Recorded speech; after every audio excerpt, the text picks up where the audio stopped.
ఆంధ్రప్రదేశ్ కూటమి ప్రభుత్వం ఏర్పడి 6 నెలలవుతోంది. కూటమి ఏర్పడిన తరువాత మంత్రులుగా పనిచేస్తున్న వారిపై ముఖ్యమంత్రి నారా చంద్రబాబు నాయుడు ఇంటర్నల్ సర్వే నిర్వహించారట. మంత్రుల పనితీరుకు మార్కులు కూడా వేస్తున్నారని తెలుస్తోంది. జిల్లాలో ఎమ్మెల్యేలతో సఖ్యత, నియోజకవర్గాలపై పట్టు, సోషల్ మీడియాలో నిర్వహణ, ప్రభుత్వ కార్యక్రమాలను ప్రజలకు తీసుకువెళ్లే విషయంలో మంత్రుల పర్ఫార్మెన్స్ను పరిశీలిస్తున్నారని తెలుస్తోంది. కొందరు మంత్రుల పనితీరు పట్ల చంద్రబాబు నాయుడు సంతృప్తిగా ఉన్నా మరికొందరు మంత్రుల పనితీరుపై అసంతృప్తిగా ఉన్నట్లు తెలుస్తోంది. మంచి మార్కులు పొందిన మంత్రుల్లో నారాయణ, గొట్టిపాటి రవికుమార్, బాల వీరాంజనేయ స్వామి, నిమ్మల రామానాయుడు, కొండపల్లి శ్రీనివాస్, అనగాని సత్యప్రసాద్ ఉన్నారు. డిప్యూటీ ముఖ్యమంత్రి పవన్ కళ్యాణ్, మరో మంత్రి లోకేష్ పనితీరు పట్ల కూడా చంద్రబాబు సంతృప్తిగానే ఉన్నారంట.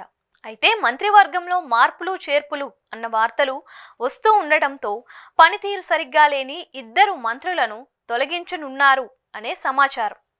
ప్రస్తుతం చంద్రబాబు మంత్రివర్గంలో మొత్తం 24 మంది మంత్రులు ఉన్నారు.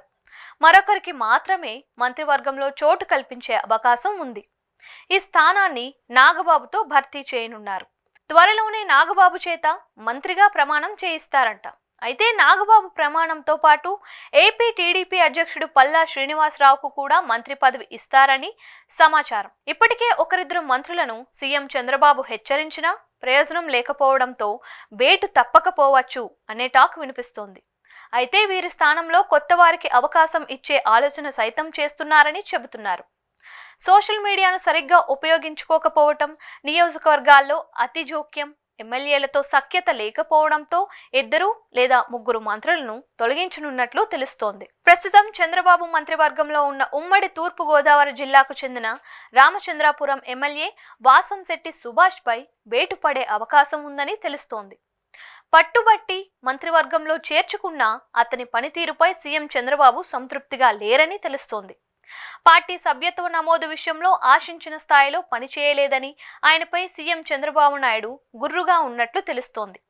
ఇక ఉత్తరాంధ్ర జిల్లాకు చెందిన విజయనగరానికి చెందిన మరో మంత్రి కొండపల్లి శ్రీనివాస్ పై కూడా చంద్రబాబుకు ఇదే ఉద్దేశం ఉందని సమాచారం. ఆయనకు కూడా ఉద్వాసన పలికే అవకాశం ఉందని చర్చించుకుంటున్నారు. రాయలసీమ కడప జిల్లాకు చెందిన రాంప్రసాద్ రెడ్డిని కూడా తొలగించే అవకాశం ఉందని తెలుస్తుంది. ఉత్తరాంధ్రకు చెందిన పల్లా శ్రీనివాసరావుకు చోటు కల్పించే అవకాశాన్ని పరిశీలిస్తున్నారు. అయితే కూటమి ప్రభుత్వం ఏర్పడి కేవలం 6 నెలలే అవుతుంది అని మరికొంత సమయం ఇచ్చి చూద్దామని కూడా ఆలోచన చేస్తున్నారంట. ఇలాగే మంత్రుల పనితీరు కొనసాగితే మాత్రం ఉద్వాసన తప్పదని హెచ్చరిస్తున్నట్లు సమాచారం.